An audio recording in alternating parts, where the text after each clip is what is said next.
चल पड़ा सुनहरी रेशमी, धूप की उंगली पकड़, जीवन की आशा बीजों में लिए बेबाक। अबूझ प्रकृति के माया से करता निरंतर कर्म, मैं कर्मशिला का मीठा एहसास। नमस्कार, मेरा नाम शेफाली गुप्ता है और मैं CEO Brahmanand bio energy pharma producer company limited की। हम आज हैं कृषि पर चर्चा एपिसोड 8 में, जहां हम डिस्कस करेंगे बुंदेलखंड में पशुपालन और व खेती की संभावनाओं पर चर्चा करेंगे। और पिछले एपिसोड में हमने पेपरमेंट की खेती के बारे में जाना, हमने बांस की खेती के बारे में, गुलाब की खेती के बारे में और कटिया गेहूं के बारे में जाना था हमने लास्ट एपिसोड में। आज हमारे साथ जुड़े हुए हैं धर्मजीत त्रिपाठी सर, जो कि अपर मुख्य अधिकारी हैं जिला पंचायत गौतम बुद्ध नगर में, और इन्होंने बांदा चित्रकूट जिले के रहने वाले हैं सर, और इन्होंने ललितपुर हमीरपुर जैसी जगहों पे काम किया हुआ है। नमस्कार सर। नमस्ते शेफाली जी। सर कैसे हैं आप सर? मैं ठीक हूँ। सर हम लोग आपके बारे में जानना चाहेंगे सर कि कैसे आपने अपनी जर्नी कैसे स्टार्ट की, मतलब आप पीसीएस ऑफिसर भी हैं, तो थोड़ा अपने बारे में कुछ हमें बताइए सर। मैं बुंदेलखंड का ही हूँ। चित्रकूट में एक छोटा सा गांव पड़ता है, तो वहीं पर मेरी पढ़ाई लिखाई हुई सरकारी स्कूल में ही, प्राथमिक पाठशाला में, फिर जूनियर हाई स्कूल में। फिर उसके बाद मैंने एडमिशन लिया इलाहाबाद यूनिवर्सिटी में। वहाँ से मैंने बीएससी बायोलॉजी से पास किया, और उसके बाद मेरा 2013 में बीएससी कंप्लीट हो गया था। फिर मेरा ये था कि मुझे प्रशासनिक सेवाओं से जुड़ना है, तो उसकी मैंने तैयारी शुरू की। सीनियर्स हैं, उनके सहयोग से, उनके नोट्स लेके।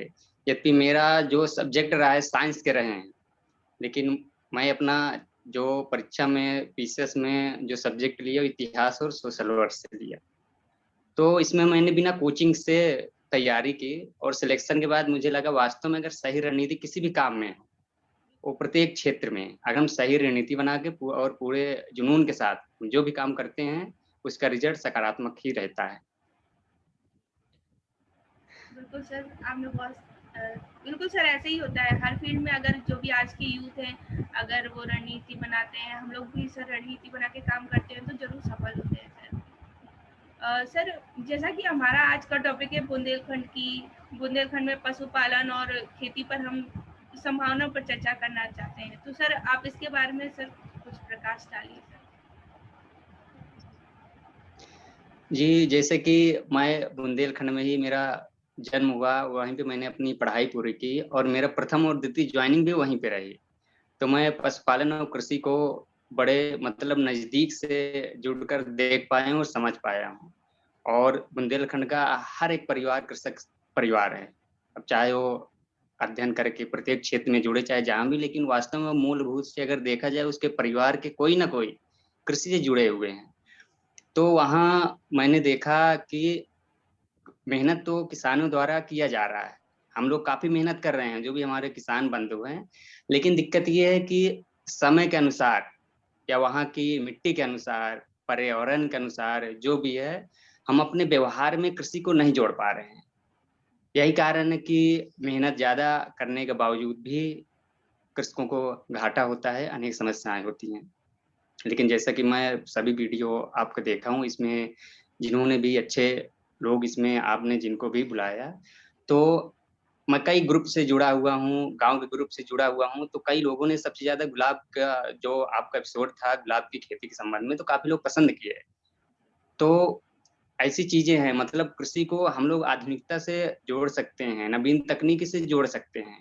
मिट्टी के अनुसार कृषि मतलब खेती को केवल एक जीविका नहीं, एक शौक के आधार पर जी। अपनी दिनचर्या में शामिल करके उसको करने में निस्संदेह काफी लाभदायक होता है। जैसे कि मैं जब ललितपुर में था, तो वहाँ का एक अनुभव मैं बताना चाहता हूँ। वहाँ पर एक ब्लॉक पड़ता है कल्याणपुर, तो वहाँ एक गौशाला बना हुआ है, और इस समय मॉडल गौशाला है। तो वहां पर हमने जब देखा, एक प्रधान उसका संचालन कर रहे थे, जबकि शासन प्रशासन का पूर्ण सहयोग था। तो उसमें काफ़ी इतना अच्छा स्टेबलाइज़ था कि वहाँ एक पर्यटन जैसी चीज़ थी, कई लोग देखने आ रहे थे। वहाँ देखा गया 8-10 भूसा गोदाम बने हुए थे। तो प्रधान से जब संवाद स्थापित किया गया तो उसने बताया कि सर जो यहाँ भूसे हैं उन्होंने हम पैसे से नहीं खरीदे।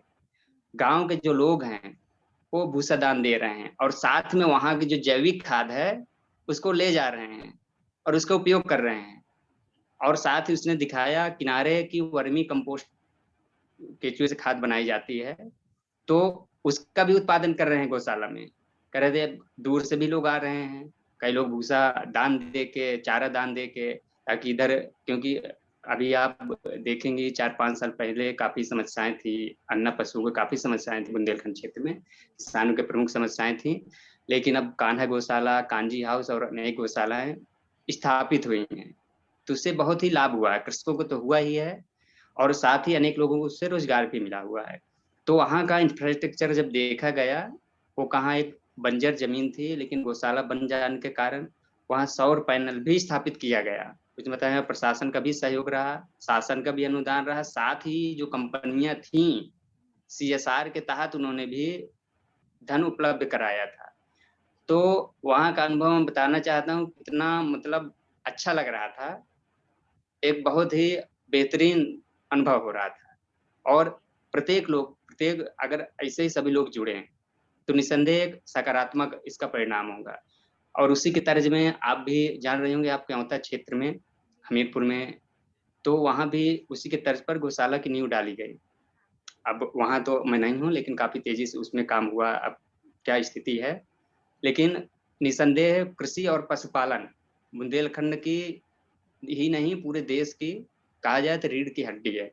आप देखेंगे मानव सभ्यता के साथ-साथ ही कृषि और पशुपालन चले हैं। आज़ादी के बाद जहाँ योगदान कृषि का जीडीपी में था 54-55% था, जबकि आज 15-16% ही रह सका है। जबकि सरकारें इसके लिए योजनाएँ चला रही हैं, लेकिन कुछ समस्याएँ हैं। लेकिन अगर कृषक उनको समझ के, शासकीय योजनाओं का सही ढंग से लाभ लेके, अगर सही इम्प्लीमेंट करते हैं, तो निसंदेह काफ़ी लाभ होता है। और बुंदेलखंड में पशुपालन कृषि की संभावनाएँ इसलिए भी हैं, क्योंकि इस समय आप देखेंगे बुंदेलखंड का जो इंफ्रास्ट्रक्चर है काफ़ी तेज़ी से बढ़ रहा है। तो पशुपालन की नई विधा और कृषि की नई विधा पे हम लोग चर्चा करेंगे और साथ ही उद्यानिकी कृषि पर हम लोग चर्चा करेंगे। तो पहले मैं बताना चाहूँगा उद्यानिकी कृषि के विषय में। उद्यानिकी कृषि में आपके आते हैं, जैसे आपका आंवला आ गया, बेर आ गया, संतरा आ गया, नींबू आ गया। आप देखेंगे बुंदेलखंड के पर्यावरण के अनुकूल ये पौधे हैं और संबंधित विभाग भी इसके लिए सहयोग देता है, कृषकों को अनुदान देता है। और कई आप महोबा में हो या हमीरपुर में या चित्रकूट में हो, कई जो कृषक हैं इसका लाभ ले रहे हैं और अच्छी वो बगिया तैयार कर रहे हैं। अब हम लोग बात करेंगे पशुपालन की नई विधा क्या है? अब पशुपालन की नई विधा में देखिए बुंदेलखंड क्षेत्र में पशुपालन की नई विधा में आप ले सकते हैं कुक्कुट पालन, मुर्गी पालन को ले सकते हैं, हम लोग बकरी पालन को ले सकते हैं, मत्स्य पालन को ले सकते हैं और साथ ही डेयरी फार्मिंग इसको हम लोग ले सकते हैं। और कृषि की नई विधा में आप देखेंगे इस समय बुंदेलखंड में अनेक ऐसे कृषक हैं, जो काफ़ी अच्छा नाम भी अपना कर रहे हैं और काफ़ी अच्छा प्रॉफ़िट भी वो लोग ले रहे हैं। वो लोग केवल अपनी जीविका भर के लिए नहीं, एक अभिनव प्रयोग करने के साथ ही उदाहरण स्थापित कर रहे हैं। ना ही कि बुंदेलखंड क्षेत्र में बल्कि पूरे देश में। अभी कुछ दिन पहले मैं झांसी का वर्णन करना चाहता हूँ, इसमें स्ट्रॉबेरी के संबंध में। तो स्ट्रॉब वहाँ के कृषकों ने स्ट्रॉबेरी की खेती की और सरकार ने उसको प्रोत्साहन करने के लिए स्ट्रॉबेरी महोत्सव का भी आयोजन किया। तो निसंदेह अपने आप में एक अभिनव प्रयोग था। अन्य जो आस-पास के किसान थे, वो भी इससे प्रेरित होंगे और वो भी इसका प्रयोग करने लगे। तो हम लोग थे कृषि की नई विधा में। कृषि की नई विधा में हम लोग चर्चा करेंगे मेडिसिनल प्लांट, जो सुगंधी पौधे हैं और औषधि पौधे हैं। क्योंकि बुंदेलखंड की ज़मीन उनके लिए बहुत ही अनुकूल है और आप देखेंगे बुंदेलखंड का इंफ्रास्ट्रक्चर जो है विगत कुछ वर्षों से काफ़ी तेज़ी से बढ़ रहा है। वो चाहे सिंचाई के संबंध में हो, अनेक बांध परियोजनाएँ जीवंत और सक्रिय हो गई हैं। जिससे कि झांसी क्षेत्र, ललितपुर क्षेत्र, बुंदेलखंड क्षेत्र का जो भी जिले हैं, उससे सिंचित क्षेत्र बढ़ रहा है। तो कृषक इन सिंचित क्षेत्रों में परंपरागत खेती कर सकते हैं, और जो क्षेत्र जहां पर पानी की कम पहुंच है, वहां पर अभिनव प्रयोग के तहत, चाहे आपका उस दिन मैंने वीडियो इसमें देखा कठिया गेहूं के संबंध में, क्योंकि मैं वनस्पति विज्ञान का छात्र रहा हूँ, वनस्पति मेरा बॉटनी सब्जेक्ट रहा है, तो इसकी बहुत ही ज्यादा मेडिसिनल वैल्यू है। इसको पानी की जरूरत नहीं होती, और जो बुजुर्ग इसके विषय में बताते हैं, किताबी बात तो अलग होती है कि पेट संबंधी विकार के लिए हो या डायबिटीज के लिए हो, इसका बहुत ही यूज होता है। तो अब इसका उत्पादन कम होने लगा है, यद्यपि बुंदेलखंड का जो कठिया गेहूं देश विदेश में अपनी पहचान बनाता है। तो ऐसे ही जरूरी है कि जो ऐसे हैं जैसे स्टीविया, मीठी तुलसी, उसके लिए भी महोबा में कई कृषक हैं इसका प्रयोग कर रहे हैं। तो आपके वीडियो में जितने भी इसमें मैंने देखा था, तो निसंदेह सीधे तौर पर बुंदेलखंड की मिट्टी के लिए एकदम सटीक बैठते हैं, और कृषकों को इससे लाभ लेना चाहिए। अब हम बात करते हैं बुंदेलखंड में आखिर क्यों संभावनाएं हैं, कि आखिर कृषि पशुपालन के क्यों संभावनाएं हैं। 21वीं सदी है, वर्तमान वैज्ञानिक तकनीकी युग है, तो कृषि और पशुपालन की तरफ ही क्यों न जाए, क्यों ना शहरों की तरफ जाके कमाया जाए। हाँ, तो देखिए, शहर की तरफ गांव का पलायन बढ़ा है, इससे अनेक समस्याएं आई हैं। अभी जैसे कि महामारी आपदा जो आई हुई है, इसमें हम लोगों ने देखा है कि जो गांव से शहरों के पलायन थी, काफी दिक्कतें हुई हैं। तो अगर हम लोग गांव में ही रहकर गांव को आत्मनिर्भर बनाने की कोशिश कर रहे हैं, तो निसंदेह इस पे हम लोग काफी सफल हो सकते हैं। और सरकार इन सब योजनाओं में साथ ही है। सरकार का, शासन प्रशासन का नारा भी है, आत्मनिर्भर गांव की तरफ चलना चाहिए। तो इससे प्रकृति का तो संरक्षण होगा ही, साथ ही गांव की अर्थव्यवस्था भी मजबूत होगी।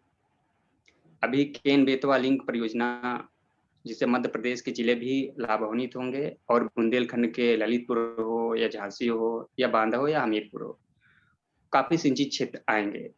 और बुंदेलखंड में पहले ही अनेक हर्बल कंपनियां हैं, अनेक कंपनियां हैं जो कृषकों से, जो झांसी क्षेत्र में हो, बबीना का एक गांव है, उसको मॉडल गांव के रूप में विकसित किया जा रहा है। वहां के कृषक केवल औषधि प्लांट ही लगाएंगे।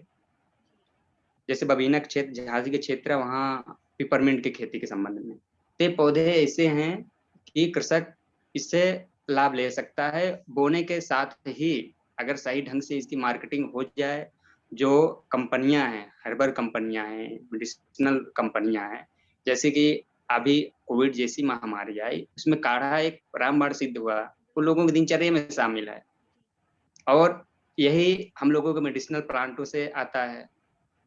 और बुंदेलखंड में आप देखेंगे निसंदेह इसकी संभावनाएं हैं।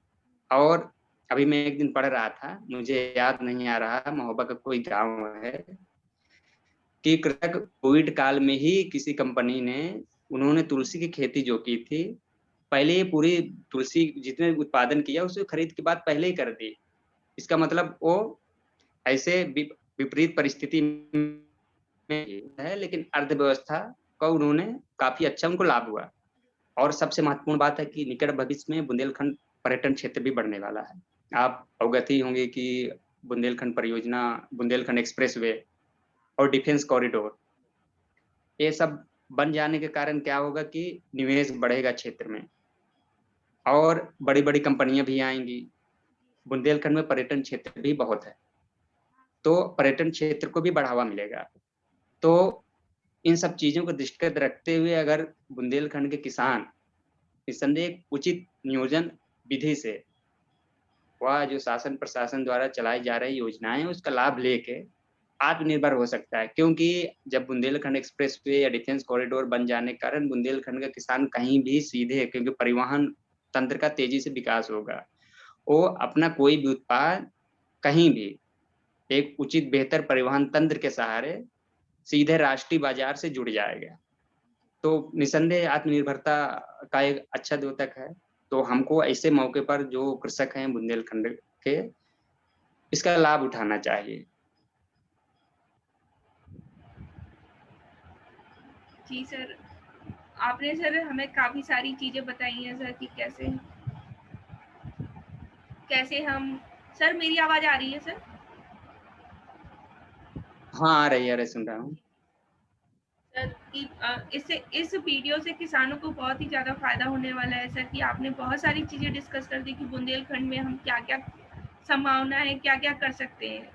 जैसे आपने कोविड का ही बताया कि आजकल काढ़े की बहुत ही ज़्यादा ज़रूरत है, सबकी दिनचर्या में ऐड हो गया है। तो अगर किसान मेडिसिनल प्लांट की खेती करते हैं, तो कहीं न कहीं उनको उनके जो भी उत्पादन है, उसकी सीधे-सीधे मार्केट लोकल में ही प्रोवाइड हो जाएगी। लोकल में ही इतने लार्ज अमाउंट में बिकने लग जाएगा कि उन्हें फिर मार्केट कहीं बाहर तलाशने की ज़रूरत ही नहीं है। तो बहुत सारी चीज़ें ऐसी हैं जो किसान खुद से ही इनिशिएटिव लेके खुद से ही सब कुछ कर सकता है सर। अब सर हम अंतिम चरण की तरफ चलेंगे सर। सर जैसे कुछ छूट गया हो सर लास्ट में सर आप कुछ कहना चाहें? स्टूडेंटों के लिए तो मैं यही कहना चाहूंगा कि सबसे महत्वपूर्ण होता है अपना एक विजन स्पष्ट कर लेना। हमको सबसे पहले एक विजन स्पष्ट करना चाहिए कि हमको जो करना है वही करना है। उसमें एक तरफ ही हमको मेहनत करना है। और निसंदेह ये तो प्रकृति का नियम भी है कि मेहनत करने वाले की सदैव जीत ही होती है। तो अगर सही ढंग से, संतुलित ढंग से मेहनत किया जाए तो निसंदेह जो भी परिणाम होगा आपके लिए अच्छा ही होगा। अगर आप रुकते हैं कहीं, हो सकता है, क्योंकि कहावत भी है, अगर व्यक्ति चोट लगने से गिरता है तो दोबारा वो जब चलता है तो और मजबूती से चलता है। तो असफलताएं और सफलताएं जीवन के अंग हैं। कृषक इसको भली भांति समझता है। और बुंदेलखंड का पूरा क्षेत्र ही हर एक छात्र कृषक परिवार से जुड़ा हुआ है। तो इन सब चीजों को देखते हुए अगर बुंदेलखंड के लोग मेहनती भी रहते हैं, एक ऐतिहासिक, इसका एक ऐतिहासिक महत्व रहा है। तो अगर हम इन सभी चीजों को दृष्टिकोण करके अगर देखा जाए, पहले तो बुंदेलखंड क्षेत्र में ये था कि अनेक समस्याएं थी। अब तो हर एक समस्याएं धीरे धीरे समाधान निकल रहा है और बड़ी तेजी से इंफ्रास्ट्रक्चर भी विकास हो रहा है। अच्छे अच्छे यूनिवर्सिटी, एग्रीकल्चर यूनिवर्सिटी, अच्छे अच्छे विद्यालय भी ओपन हो रहे हैं। तो इसका लाभ उठाना चाहिए। और सबसे महत्वपूर्ण चीज होता है कि मेहनत ही सफलता की कुंजी है। तो निसंदेह हमको पूर्ण तत्परता के साथ जिस क्षेत्र में भी हो, कोई जरूरी नहीं कि केवल एक क्षेत्र ही, जिसमें भी रुचि हो अपने रुचि के अनुसार उस पर मेहनत करना चाहिए। निसंदेह जो भी परिणाम होगा वो काफी सकारात्मक होगा और उस क्षेत्र में आप जुड़ लेंगे तो लोगों के लिए भी आप अच्छा कर पाएंगे। सर आपका बहुत-बहुत धन्यवाद सर, आपने अपना कीमती समय निकाल के हम जैसे यूथ को गाइडेंस दी कि आप अपनी फील्ड में बहुत अच्छा कर रहे हैं, तो हम आप जैसे कैसे बन सके और साथ ही साथ किसानों को भी राह दिखाई कि वो कैसे अपनी एग्रीकल्चर फील्ड में पशुपालन करके, खेती करके कैसे वो आगे बढ़ सकते हैं, कैसे अपने आप को एक रोल मॉडल तैयार कर सकते हैं खुद को। इसी के साथ मैं अंत में धन्यवाद कहना चाहूँगी जिन्होंने ये स्पॉन्सर करा है, और साथ ही साथ मैं नमन करना चाहूँगी स्वामी ब्रह्मानंद जी को, जिनके नाम से ये यूट्यूब चैनल चल रहा है और उन्हीं के नाम से ये फार्मर प्रोड्यूसर कंपनी भी बनी हुई है, जिनके जिनके नहीं, आशीर्वाद से हम थोड़ा मैं बोलना चाहूंगा। थोड़ा मैं बोलना चाहूंगा, जी हमीरपुर में जो था वो तो ठीक है, वो बहुत ही ऐतिहासिक महापुरुष थे। और स्वतंत्रता आंदोलन से लेके शिक्षा के क्षेत्र में उन्हें बुंदेलखंड क्षेत्र का मालवी कहा जाता है। शिक्षा के क्षेत्र में उन्होंने दो जो अलख बुंदेलखंड क्षेत्र में जलाई है। अब जरूरत है यूथ को उसका सही ढंग से उपयोग करके समाज की प्रभाविता सिद्ध करने के लिए, क्योंकि स्वामी जी का पूर्ण जीवन ही लोगों के लिए समर्पित रहा। उन्होंने अपना सर्वस्व समर्पित कर दिया। तो निसंदेह उनकी प्रेरणा और सीख से सभी युवाओं को पढ़ना चाहिए। किसानों के सम्मान में कुछ पंक्ति। चल पड़ा सुनहरी रेशमी, धूप की उंगली पकड़, जीवन की आशा बीजों में लिए बेबाक, अबूझ प्रकृति के माया से करता निरंतर कर्म, मैं कर्मशिला का मीठा एहसास, मैं किसान, मैं किसान। बंजर में उम्मीद में ढूंढूं, सूखी धरती को स्वर्ग बनाऊं। हम जीवन बोते हैं जेठ की तपती धूप, भादों की उफानी बारिश में हम उम्मीद बोते हैं बंजर जमीन और करोड़ों रसोइयों में। हम अटल मानव जीवन और मानवता को लिए अपनी संस्कृति का सार बोते हैं। हम किसान हैं, ना उम्मीद से भी उम्मीद, हार से भी जीत, मरण से भी जीवन, स्वाभिमान और खुशियों का संसार बोते हैं। मैं किसान, मैं किसान। नमस्कार। धन्यवाद सर। और मैं लास्ट में स्वामी जी सात्विक स्टोर को धन्यवाद करना चाहूँगी जिन्होंने ये वीडियो स्पॉन्सर करा है। इस सात्विक स्टोर में आपको किसानों के द्वारा निर्मित सभी सत्तू, दलिया, चिया सीड, बुकनू सभी अवेलेबल हैं। इसकी डिलीवरी भी पूरी ऑनलाइन अवेलेबल है कि आप कहीं भी इसको डिलीवर करा सकते हैं। धन्यवाद। धन्यवाद। ओके।